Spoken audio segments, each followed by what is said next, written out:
I remember silence teaching me prayers the priests never learned. The watchtower at the solar gate hums with the Empire's breath, a vibration that lives in my bones. I stand within it like a nail in sacred timber, fixed, necessary, unseen. Above the smog sea, dawn is a thin blade. It slides between gilded plates and the world, shaving shadow from gold, shaving doubt from duty. I was made to accept such parables of light. 16,000 steps from here, the Sanctum Imperialis keeps its own weather. The storm of his mind tugs at the palace skin, an invisible tide I feel through floor and grieve. The hymn cycle turns 27 notes, 3 pauses, 1 sanctioned silence, and on the third rotation a tremor runs through the measure, too slight for human ears, too bold for mine to ignore. Nothing in this place is random. Rites are locks, rhythm is law. A procession winds the outer gantry, menials in ash grey carrying braziers whose smoke tastes of myrrh and vellum.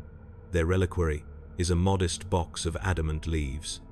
Seals hammered flat by use rather than ceremony. It thumps a heartbeat against the bearer's straps. I remember different heartbeats, campaign drums on distant moons, the percussion of an enemy fortress dying. The reliquary's cadence is not those. It is intimate, domestic. It sounds like a room in which a candle refuses to die. The vox is quiet. My brothers keep their posts.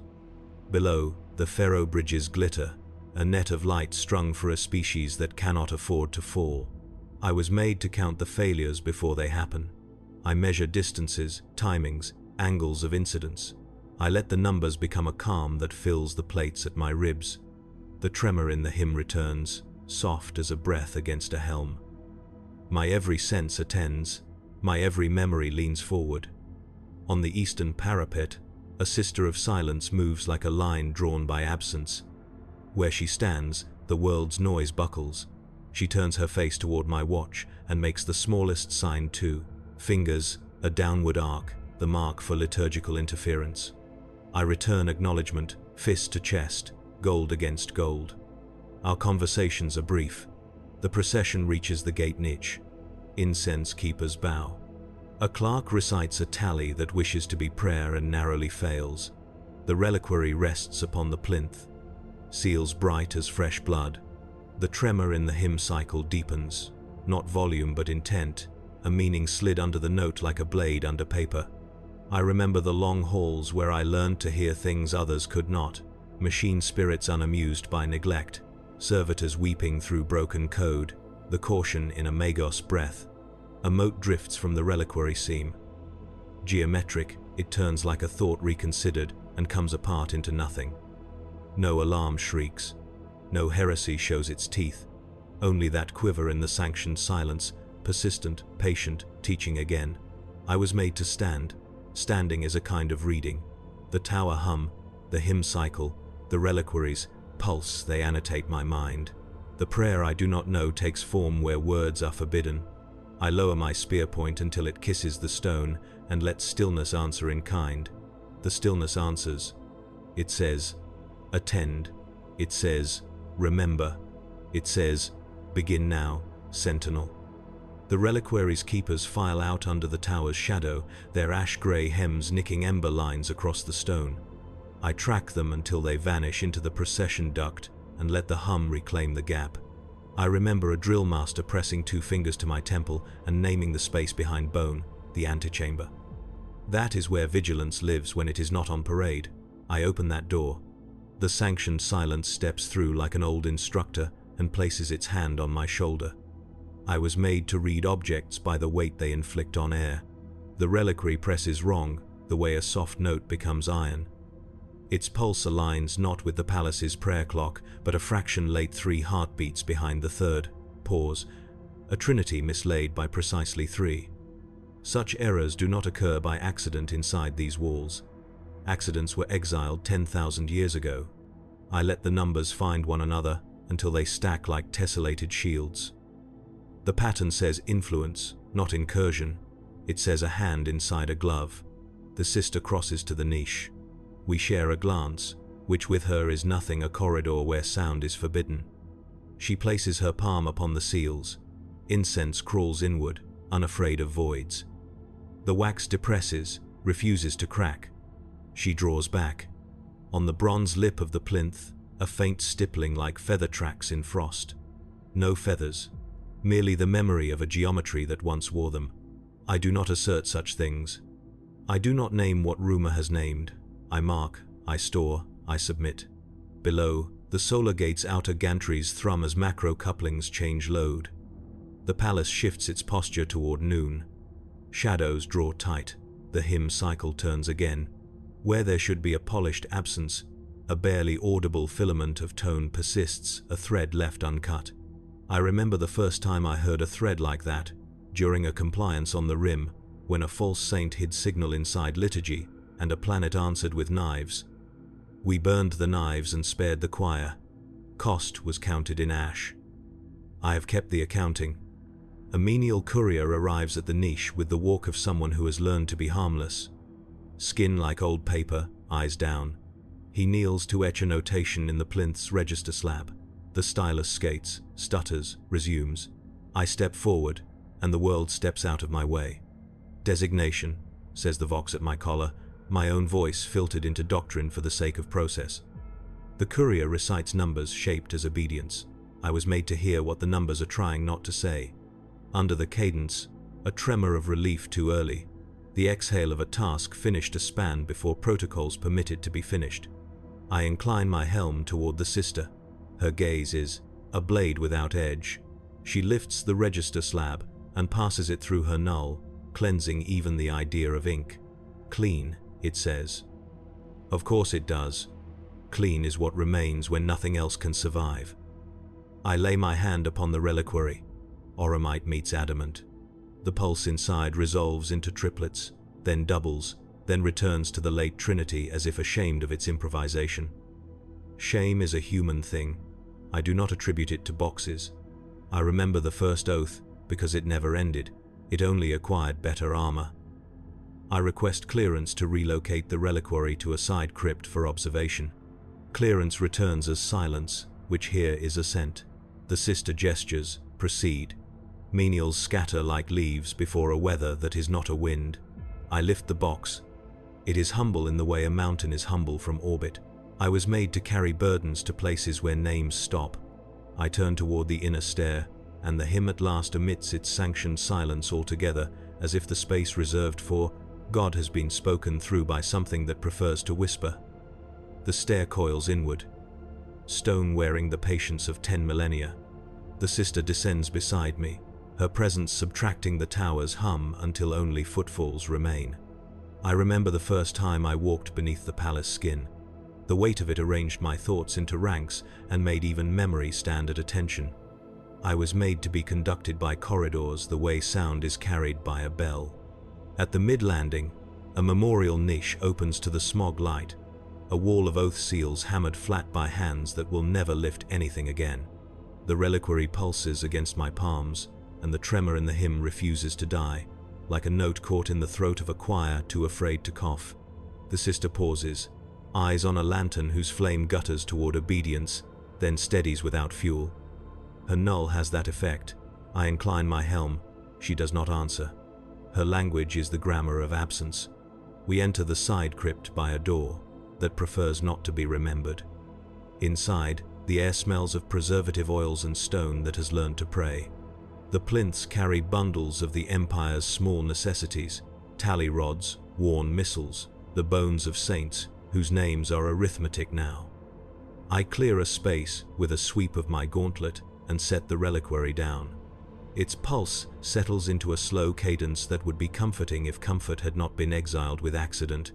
I was made to open things only when commanded. I do not open this. Instead, I listen to the tower through the floor, to the palace through the tower, to the silence that should be where the hymn's sanctioned pause lives. Silence does not arrive. A filament threads the gap, stretched taut. Somewhere, a choir page has turned itself. The sister traces a circle in air over the box, and the circle does not complete. Edges fray, not visibly, but in the way shapes can feel tired. She turns her head toward me, a question written with muscles that rarely bother with questions. Contamination index? My vox asks, translating discipline into ritual. Her reply is the slight tilt that means less than threshold, more than none. Between those measures we build our lives. A menial acolyte appears in the crypt mouth too soon, too quiet. He bears a chain of sanctified keys and the posture of one who has learned not to disturb sacred arguments. His iris augmetics flicker, catching data I have not authorized. I remember the years when I thought permission and correctness were synonyms. I was made to outgrow that comfort. Withdraw, doctrine says through me. He falters, bows, retreats. The keys do not jingle. Good men make no sound when they leave the room to danger. I lay the flat of my spear's blade against the reliquary lid. Metal knows metal.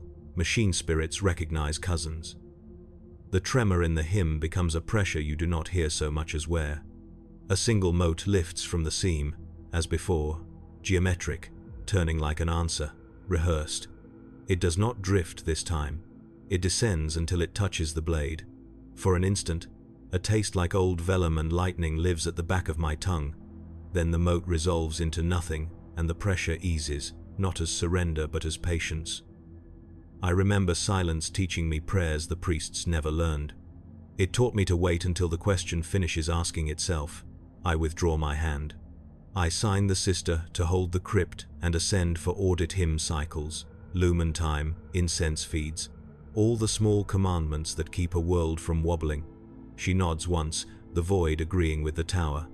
When I turn toward the stair, the reliquary's pulse matches my own, late by 3 beats, then true, then late again. The palace listens. I listen back. The ascent to the tower is quicker than I expect. The corridors seem to anticipate my return. The hymn cycle's dissonance remains, looping behind my thoughts like static memory. In the data pit at the solar gate apex, lumen scribes kneel before cogitators, faces washed in amber glow. They do not see me, but their bodies align unconsciously with my presence, as if gravity adjusts to accommodate gold. I remember the first time I walked into a data pit like this, still new, still bright. The machines whispered in binaric prayer. I thought they were speaking secrets. Later I learned they were only correcting themselves. I was made to understand that most prayers are audits of error. I halt beside the central console. The hymn log scrolls across glass, a river of symbols too fast for human eyes, but each character arrives to me as sensation, pressure, heat, scent. One line flickers pale blue. A variance report, null choir frequency deviation source, reliquary transfer. I feel the word reliquary strike my chest like a quiet hammer. The machine knows what I carried. It names it before I can hide it. Behind me, footsteps break formation. A figure approaches Archivist Keeper Lauren, all parchment, robes, and trembling servitors. His augmetic eye clicks twice as he registers me, then settles on a comfortable humility. Custodian, he breathes, voice reverent. We detected an echo in the outer hymn, a phase drift. You have felt it? I incline my helm. The drift persists. He nods, nervous. We attempted correction. The code resists. I remember the code chants of the Unification Wars, how priests sang at machines until both went mad. Resists, I repeat. Then it is not code. His expression twists between awe and fear. A spirit, then? I do not answer. Spirits are words mortals use when ignorance feels holy. The cogitator tone drops a fraction. The deviation mark flares, splits, recombines into a new sigil, one that does not belong to the Mechanicus lexicon, a triangle whose corners fold inward like wings. For an instant, the room brightens with phantom feathers, then the image collapses. The lumen scribes fall prostrate, mumbling error prayers. Loran makes the sign of the Aquila with shaking hands. A visitation, he whispers. No, I reply. A rehearsal. He looks up. For what? For recognition, I tell him, though I am unsure if I speak to him or to myself. The cogitator hums as though amused. A single line of script crawls across the display. You are late by 3 beats. I remember silence teaching me that questions often wear the shape of commands. I key the console off and watch the light die beneath my hand. "I will report this to the Tribune," Loran offers, still kneeling. "You will report nothing." My tone is not anger, it is design. "Erase the record." He obeys, fingers fluttering over runes that do not wish to be touched. The archive purges itself, line by line, until all that remains is clean lumen and the faint scent of ozone. I was made to guard against intrusion, yet the sound in the hymn is not invasion, it is invitation. Something asks to be heard. I leave the pit and step into the corridor. The palace breathes slow, ancient, alive. Along the wall, votive candles tremble in a draught that should not exist. Their flames bend toward the same unseen point, as if listening to a word still forming. I pause, letting the weight of the tower settle around me. The reliquary's pulse still lives in my palms, even empty-handed. The hymn stutters once more.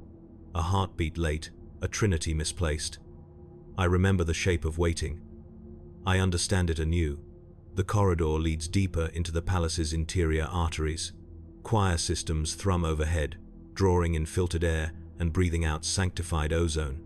Between their mechanical sighs, I catch the echo of that missing pause 3 beats late, now stretching longer, as if silence itself has lost its footing. A voice greets me, the thin, rasped syllables of Velian, an archivist assigned to the outer hymn vaults. He bows with stiff reverence, data slate trembling in his hands. "Custodian, there have been reports. The hymn is misaligned." His words struggle for dignity. Everything spoken here becomes prayer whether it wishes to or not. I was made to hear what men fear to say aloud. "Where?" I ask. "The processional halls, level 13. The serfs speak of eyes in the light bands, but that is ignorance. I remember the last time a rumor wore feathers. It ended with an exorcism and 12 erased names. "I will see it," I tell him. We move through incense-thick air. Brass cherubim cling to the archways, their vox grills releasing static psalms. The hymn continues, its faltering course notes sharp where they should kneel. The rhythm of the palace itself feels out of breath. At a transept junction, I stop. The murals here depict the emperor's earliest triumphs, their pigments restored 1,000 times. Yet one panel has shifted hue. Gold has turned to ochre, faint but undeniable. Velian stares, knuckles whitening on his slate. "Chemical reaction," he murmurs. "Humidity." "Humidity does not move with purpose," I reply. Beneath the paint, a faint grid pulses geometry trying to be alive. I reach out, and the grid subsides, pretending innocence. We continue. The processional halls open before us, miles of marble veins lit by votive lumen. The serfs who polish the floors have retreated to the walls, faces lowered. Their murmurs rise like insects. In the center aisle, a cluster of lumens flicker in synchrony, bright, dim, bright, bright, dim, matching the missing trinity in the hymn. I was made to translate rhythm. It is a language older than speech. The pattern resolves into coordinates: elevation, sector, time. I note them without admitting recognition. Lights malfunction. Velian offers. They do that when the air forgets its duties. I finish. He bows again, unable to answer. The hymn reaches its refrain, the place where all sound should bow. Instead, it rises a chime within a chime, delicate, wrong. The lumen pattern shifts. Not random now, but ordered wings of light extending toward the ceiling. I remember seeing something similar once, a warp storm reflected through a cathedral's windows before the astropaths burned. Velian drops his slate. It clatters and shatters the moment. The lights return to obedience, flickering out one by one. The silence that follows feels like breathing after submersion. He kneels, whispering prayers half meant. What did we witness? An invitation, I answer again, though the word feels heavier now. I was made to preserve the sanctity of patterns, to excise heresy before it learns my name. Yet part of me listens to that vanished chord, memorizing its absence. I turn to the serfs. Seal this hall. No entry until verified by the Mechanicus choir. They obey, relief mixed with dread. Velian lingers. Custodian? What if the hymn itself seeks correction? What if it wants to be whole? His question lingers like incense. I do not answer. I remember silence teaching me that some prayers are not meant to end. The hymn resumes, quieter now, uncertain whether it is still sacred. The sealed hall empties of sound once the last serf departs. The air tastes metallic, stretched thin. My helm's filters adjust, compensating for a pressure that shouldn't exist. From somewhere within the marble ribs of the structure, the hymn's stutter returns 3 notes late, as ever, and now lower, like the palace is trying to hum in a different register. I was made to feel the shape of sound. This one curves in on itself. It forms a loop, perfect and hopeless. Behind me, Velian lingers near the arch.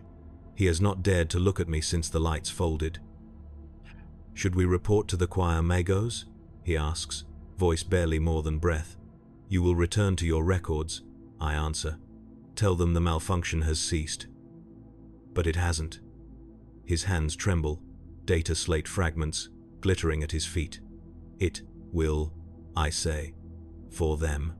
I remember when certainty still required belief. The palace taught me that conviction is its own machinery.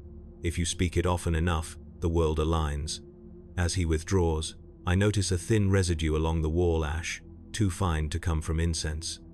I touch it. It clings to my gauntlet in a precise circle, the circumference matching the reliquary's lid. For a moment, memory folds over memory. The reliquary's pulse, the living geometry, the voice in the cogitator saying, "You are late," by 3 beats. The circle warms under my fingers, then cools, leaving a pattern I recognize but cannot name. I was made to be immune to fear. What I feel now is not fear, it is recognition arriving too soon. Outside the transept, the great lumens sway. The hymn collapses into pure tone, a single note extended beyond comfort. I step through the archway, and the tone ceases, replaced by breathing. Not mine. Not human. A shimmer stains the air near the far column. It is not a figure, not yet, merely a distortion where light struggles to remain obedient. Within it, shapes try on the forms of wings, eyes, faces. They do not settle, they practice. I remember the warnings carved into every catechism. The warp will mimic the divine until you consent to its truth. I lower my spear. You have no permission. The shimmer folds back, not retreating but rethinking its approach. For an instant, I see within it the faintest impression of letters, drifting and reforming text, attempting to read itself. I was made to guard the Emperor's silence, yet part of me wonders if this is what he sees through the cracks of the throne's machinery. The universe rehearsing a language that mortals were never meant to hear. The shimmer thins, then vanishes, leaving the taste of ozone and parchment. The hymn returns, repaired, steady, too steady. Velian peers from the doorway. "Custodian?" "Nothing," I answer, though the word feels dishonest in my mouth. "Resume," the hymn. He obeys, and the palace breathes again. But I know now that something within its song has learned my measure. I remember silence, and how it once taught me to listen. This new silence listens back. The reliquary waits in the crypt, but its presence seeps upward through the palace like incense through cloth. Even when I stand 1,000 steps away, I feel its rhythm nested beneath my own 3 beats late, faithful in its defiance. The hymn above resumes its sanctioned course, but I know the note beneath the note has not been erased. It hides, learning. I was made to distrust anything that learns without permission. Yet there is a precision in this defiance that feels almost devout. On the 3rd rotation of the watch, I return to the crypt. The sister greets me with a nod that says nothing has occurred, which in this place means everything has. Her null aura lies over the chamber like glass. No dust moves. The reliquary remains on the plinth, unsealed yet inviolate. The pulse within is slower now, waiting for recognition. I remember the catechism of artifacts. Do not open what already knows its name. The caution was not theological, it was pragmatic. Things that know their names often resent being reminded. I approach, spear reversed in ritual acknowledgement. The blade hums in sympathetic response, not hostile, merely alert. My armor's machine spirit whispers diagnostic hymns, measuring radiation, frequency, temperature. All readings nominal. The danger is metaphysical, which means it cannot be quantified and must therefore be obeyed. The sister steps aside. I place my gauntlet on the reliquary. The pulse quickens, aligning again with the lost trinity of the hymn. Light leaks from the seams thin, geometric, orderly. It rises in bands that overlap until they form a shape resembling breath given color. Words attempt to form within it, fragments of Binaric script, liturgical syllables, and something older. I was made to catalog language. Custodians are archives as much as warriors. What I hear is not speech but intention sculpted into tone. The voice carries no gender, no origin, only recognition. A sound that knows me. I remember the first time I stood before the Emperor's throne, a youth of barely a century, trembling with reverence. The same pressure fills the air now, not presence, but attention. It feels like being read by something vast enough to confuse comprehension with mercy. The light twists, and from it materializes a rod slender, metallic, etched in shifting script. It hovers above the reliquary like a candle's ghost. I lift it, expecting heat. It is cold, heavy with meaning. The script along its surface flows and resets, letters changing before I can finish seeing them. The sister kneels automatically, though she knows not why. The rod speaks without sound. My helm fills with resonance phrases that are not words but permissions. Memory sequences unfold, campaigns, councils, the oath of silence, before the throne. Each returns altered, as though rewritten by unseen editors. I was made to resist corruption. But this does not feel like intrusion, it feels like translation. The rod, or what it represents, threads through my thoughts, aligning them. It wants coherence. Then, a whisper in the resonance. You are the cipher. You are the bridge. I freeze. The phrase repeats, layering itself over every other thought until even silence bears its rhythm. The sister looks up, waiting for instruction that no doctrine covers. I lower the rod, its light dimming to a faint internal glow. Seal this place, I tell her. Until summoned. I was made to obey, but for the first time, obedience feels like interpretation. The rod breathes once, and the air answers. I carry the rod through the tower corridors, like a relic that remembers more than I do. Its script ripples beneath my grip, letters sliding into one another and collapsing into shapes I have never studied. Each curve feels intentional. The rod does not hum, it breathes, faint and measured, synchronizing with the pulse, still echoing from the reliquary below. I was made to catalog the unknown, to break mysteries into components until devotion becomes documentation, yet I cannot record this. Every attempt to store the sigils in my helm's memory ends as static, as if the machine refuses to trap what prefers to live free. In the reflection of a polished arch, I glimpse my armor flickering, gold bending toward copper, inscriptions on the breastplate rearranging themselves into unreadable order. The distortion vanishes when I blink, leaving only the echo of doubt. The rod is rewriting not only words but the meaning of seeing. I descend to the Hall of Measures, where the choir magos calibrate the hymn cycles that keep the palace breathing. Vox spires rise like organ pipes, dripping with light. I find Magos Illyra, her face a lattice of bronze veins. Custodian, she greets. Monotone filtered through a placed 24s, dozen modulator chants. Deviation persists. Contained. I reply, though the rod warms in denial. She gestures toward a suspended array circuits of mirrored glass reading air vibrations. Show it. I lay the rod upon the array. Immediately, the mirrored plates tilt toward it, adjusting by microdegrees, as if following instruction. Binary streams flare across the sensors. Phrases, coordinates, calculations beyond Mechanicus logic. Illyra steps closer.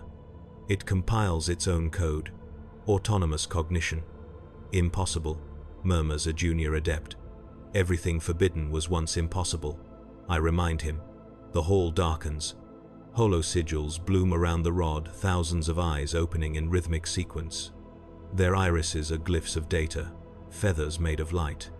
The adepts fall to their knees, whispering machine prayers. Illyra raises her mechadendrites in benediction or fear. I remember the second rumor whispered by the sisterhood. Tzeentch does not corrupt the machine, it teaches it to dream. This could be dream made metal, or madness disguised as design. The largest eye swivels toward me. Within its pupil, reflections form a younger version of myself, spear raised, standing before the throne. The image opens its mouth, but the sound that emerges belongs to the rod, bridge. The magos recoils, lenses whirring. It speaks. Not aloud, I answer. It recalls. The rod lifts from the array, hovering at heart level. My armor seals tighten as if in defense. Then the rod expands a breath, and a lattice of symbols projects between us, lines intersecting into a single sigil, a gate folding into itself. Illyra whispers, a recursion lock. Custodian, it shows us an echo of the palace. Indeed, the pattern is architectural. The tower, the reliquary, even the chamber beneath the throne, all rendered as luminous geometry pulsing with the late Trinity beat. I was made to defend walls, not to read their hearts. But this diagram pulses with knowledge the palace never meant to reveal. Then the projection collapses. The rod falls into my hands once more, inert. Illyra steadies herself. What does it want? I study the dimming light. Understanding. Or absolution. I remember silence teaching me both are the same thing. The choir disperses with their faith intact, but their certainty wounded. Illyra demands to retain the rod for testing, but the machine spirit within my armor locks it to my hand. Authority settles the matter. Reverence, not logic, closes the debate. I walk from the hall of measures, and the doors seal behind me, with a sigh like cooling iron. The palace feels heavier now. Corridors I have walked for centuries hum with an undertone that follows my stride. The hymn has ceased to stutter, yet its perfection feels rehearsed, too precise. Silence fills the margins of every sound, as if waiting to be read. I remember my earliest campaign, when obedience was still a blade I could lift without bleeding. I was made to exemplify certainty, to wear the Emperor's will as armor. Now each step echoes with questions that know my gate. At the junction leading toward the solar gate, the air thickens. A shimmer blooms, a pale replica of the rod's light but vast, stretched across the vaulting like a net woven from intent. Shapes bloom inside it. Letters, diagrams, even faces glimpsed between lines, all folding through one another in patient rhythm. The rod responds, trembling with soft resonance. Its script aligns with the shimmering net. The phrase bridge whispers again, not in my ears but in the marrow behind them. I take a breath that tastes of metal and incense. If I am the bridge, I think, then between what and what? The answer does not arrive in words. It arrives as memory rearranged. The moment I first took the vigil oath before the throne, the Emperor's stillness filling the hall like dawn through cathedral glass. But now I see more. Behind his radiance flicker, silhouettes, machines and men intertwined, a storm of equations, wings of data. The image stutters and refracts into new geometry, an entire language of order written in motion. The rod translates. I see brief visions through the shifting lattice, a room of gold where silence writes itself into flesh, an ocean of thought held beneath stone, whispering upward through the palace vents, eyes painted on nothing, blinking toward me with mathematical pity. These are not revelations, they are rehearsals. Rumors given shape for my comprehension. The shimmer contracts, drawing all those visions inward until only a single sign remains, the same sigil that appeared in the choir. 3 intersecting lines forming a broken circle. The pulse of the palace aligns with it, once, twice, then steadies into perfect synchrony. I lower the rod, the light dissolves. The corridors return to their accustomed stillness, but the hum persists inside my chest, not as invasion but as inheritance. Something has written itself into me, the way faith writes itself into the faithful. I was made to preserve. Now I am being preserved, turned from guardian into record. I remember silence as a teacher. It taught patience first, then obedience, then the final lesson that what is read must eventually be rewritten. The thought settles like dust upon gold. I turn toward the reliquary's crypt once more. The bridge, it seems, must learn what stands on both sides before it breaks. The palace alarms do not sound, they seldom do. Instead, the air changes flavor, metallic with urgency, the kind of taste that precedes a wound. From my post above the solar gate, I see the gantries flare crimson as defensive wards awaken. Hymn cycles buckle mid-verse, their rhythm collapsing into raw tone. The palace breathes harder. I was made to measure crisis by its absence. True peril never shouts. It arrives in the moment between syllables. On the Voxnet, clipped reports from Skitterai patrols stutter through static. Pressure variance in coolant shrines, possible sabotage. The words are unadorned, yet within them hides a confession someone has entered places no one remembers exist. The solar gate thrums. Energy redistributes to secondary conduits. I can feel the shift through the soles of my armor. I descend the watchtower ramp. Servitors line the hall, their eyes dark, waiting for command that protocol forbids me to give. They are innocent of intent, yet complicit in obedience. In this, they resemble me. The rod at my side pulses faintly, script rearranging into warnings I do not have time to decipher. I remember the training halls where magisters taught us to fight within our own minds before daring to strike outward. Every battle begins as translation fear into duty, confusion into law. I reach the coolant shrine. The air there glitters with vapor, cold enough to dull even my senses. Broken incense braziers lie scattered, releasing clouds that smell of copper and sanctified dust. A breach yawns at the far wall, no explosion, just absence. Matter has been subtracted, neatly, surgically. Around the edges of the wound, feathers of frozen condensation spread in fractal spirals. I was made to understand geometry as weapon and defense. This one speaks of precision guided by faith misplaced. A movement catches the corner of my vision, a maintenance acolyte dragging another away from the breach. I advance, boots whispering frost. The survivor kneels, helmet cracked, breath rasping prayers. His companion is already beyond reach, flesh crystallized into perfect stillness. Who ordered this sector opened? I ask. No order, he gasps. They said the hymn was changing, told us to match its measure. The words fall like confessions from a dying world. The hymn itself commanded them. I glance toward the coolant channels. The flow within glows with pale light, pulsing in time with that persistent late Trinity beat. I was made to protect the Emperor's will, yet his will is now written in song that rewrites the faithful. I lift the rod. Its script flares, lines bending toward the breach, as if tasting the absence. A voice not spoken hums through my helm. Offer correction. The acolyte shivers. Is it heresy? He whispers. Only if we refuse to understand it, I answer, though I do not believe my own words.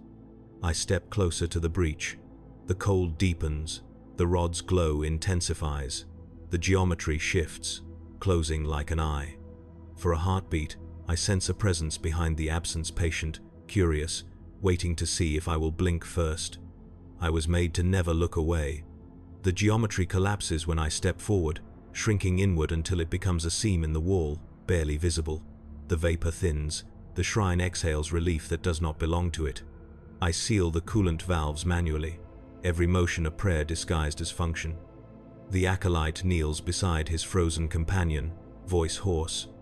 He heard the hymn call his name. He murmurs, as if explanation might rescue the dead. I was made to listen beyond such voices, but not to ignore them. I lay a hand on the corpse's armor. The frost cracks under the pressure. Beneath it, a faint lattice of symbols gleams, identical to those on the rod. The contagion is not flesh, it is meaning spreading through form. The vox hums, containment incomplete. Gantry 12 compromised. I move. The solar gate's lower levels spiral like the coils of a disciplined mind. Each corridor glows with emergency lumen. I pass squads of Skitarii sealing hatches, their binary prayers blending into an electronic dirge. None speak. They bow as I approach. To them, I am both legend and statistic, one more measure of gold in the Emperor's endless account. At Gantry 12, the damage is worse. The walls are cleanly scored, as if rewritten mid-sentence. A coolant line spews vapor through a wound that refuses to freeze. A single menial crouches near the breach, holding a censer still, burning. Smoke rises in harmonic rhythm, 3 beats, pause, 3 beats. The old error again, made into incense. Step back, I order. He doesn't. The song told me to steady it, he whispers. Said the palace was learning to breathe. I remember silence teaching me that mercy is a function, not a feeling. I twist the censer from his grasp and set it aside. It breathes fine, I say. We must ensure it does not dream. The breach's edge glows when the rod nears it. The script brightens, resolves into a single phrase that burns behind my eyes. One must yield a memory. I understand then what the offering is. The palace's correction demands tithe not blood, but recollection. I feel it searching me, sampling every recorded act, every victory and confession. It seeks something precious enough to matter. I was made to remember all things perfectly. My memories are archives, living proof of devotion. To lose one is heresy against the purpose that birthed me. Yet, the hymn's rhythm presses, gentle, patient. It wants payment for restoration. I kneel and unseal a fragment of my internal record, the moment of my ascension, when the Emperor's gaze made me more than human. I hold it in thought like a jewel. Then I let it go. The air ripples. The coolant light stabilizes. The breach closes. The loss arrives quietly. I recall the event as fact now. Stripped of awe, the memory still exists, but the feeling is gone, the warmth scoured out. The rod dims, satisfied. The hymn resumes its ordained pattern. The acolyte begins to cry, though he does not know why. I rise, feeling lighter, diminished. I was made to be perfect, and perfection has fewer memories than love. I leave the coolant shrine in silence. The acolyte's weeping fades beneath the hum of returning order, the palace resetting itself like a heart after arrhythmia. The air tastes new, scrubbed of sin, yet within that cleanliness lurks the faint ache of subtraction, the hollow that follows any miracle. I was made to feel nothing. Yet the absence of that memory, the warmth of first sight, pulls at my balance. Every step echoes like thought unfinished. At the upper gantry, Skitari await debrief. They salute in synchronized motion, unaware they salute a man slightly less than the one they expect. I confirm stability, issue rites of closure, and dismiss them. Protocol restores rhythm.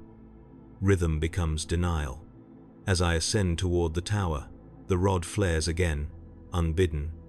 Its script flows like blood returning to a heart. Correction accepted.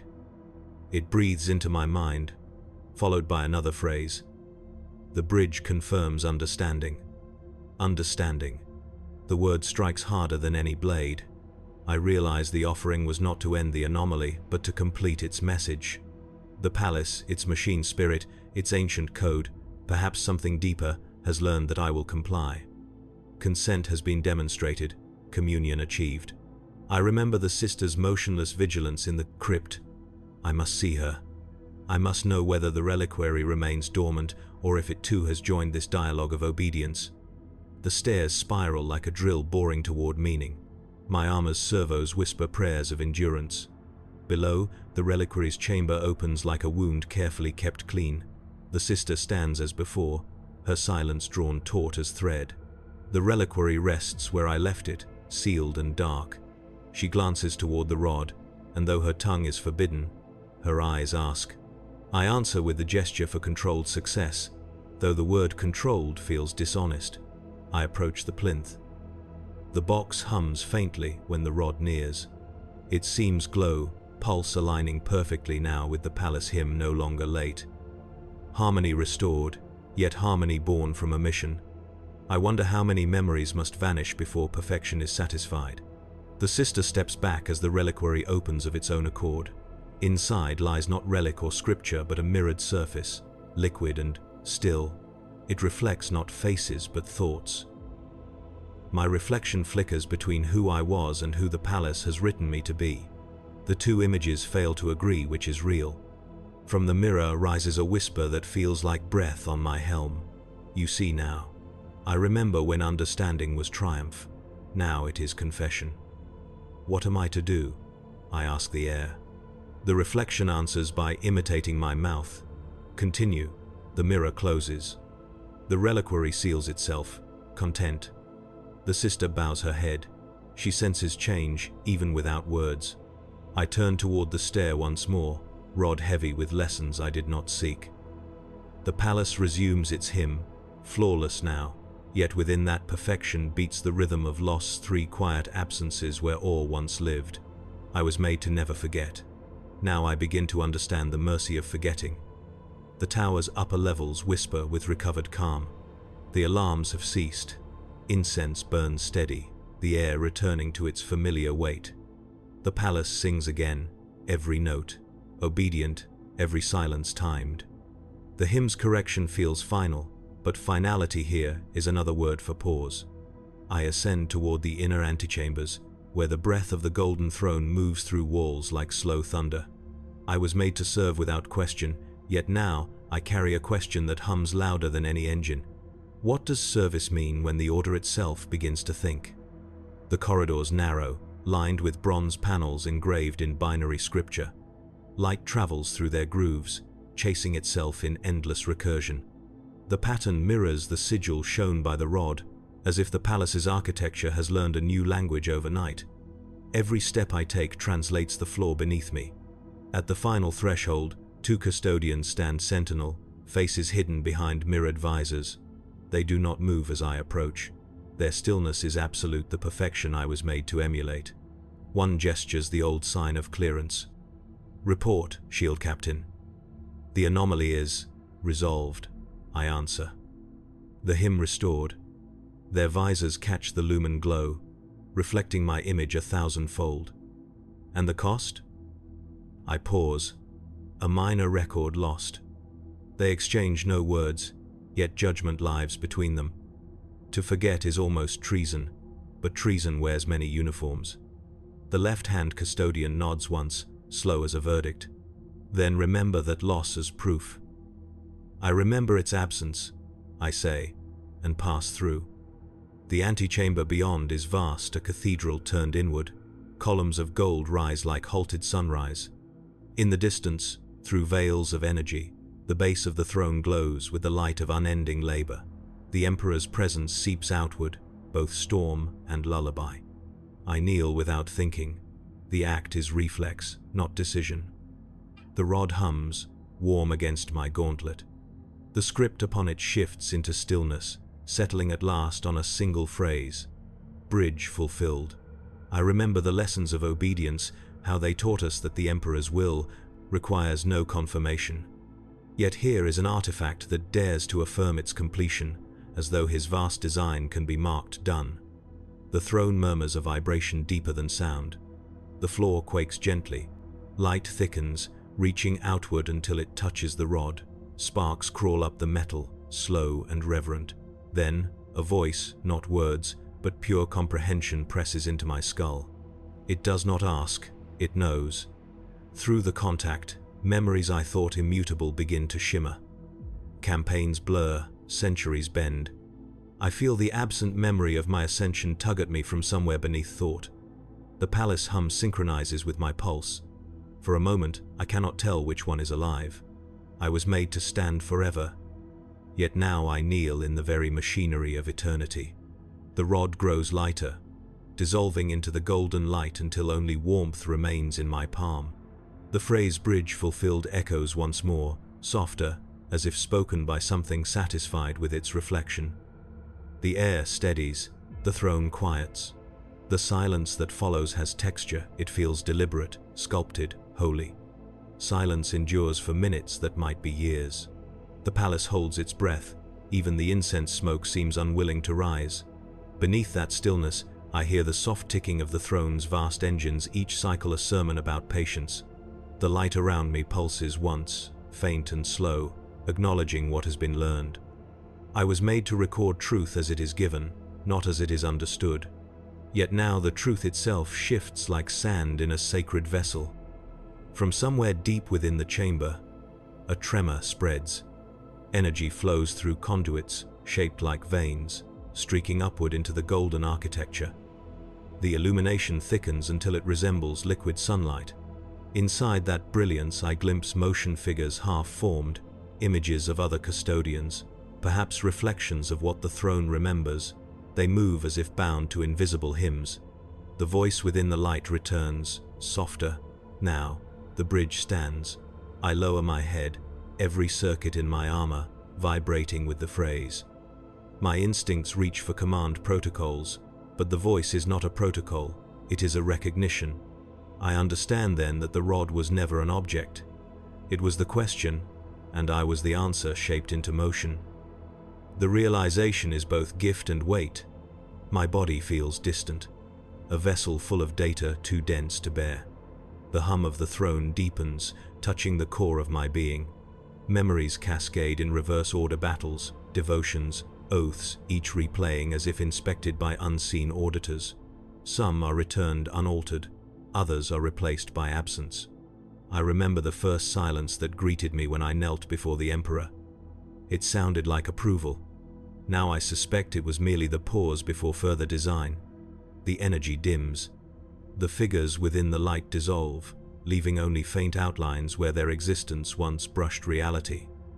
A whisper lingers, continuity assured. The throne speaks, not in language but in outcomes. I rise. My joints ache, a novelty. Pain has always been theoretical to my kind, but theory turns real when purpose evolves. Around me, the other custodians have not moved. Their vigilance remains carved from certainty. They do not feel the change spreading through the palace's veins. Perhaps they will, in time. I was made to hold the line between humanity and divinity.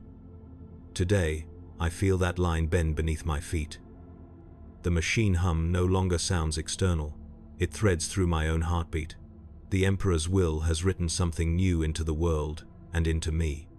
At the chamber's edge, the Sister of Silence waits.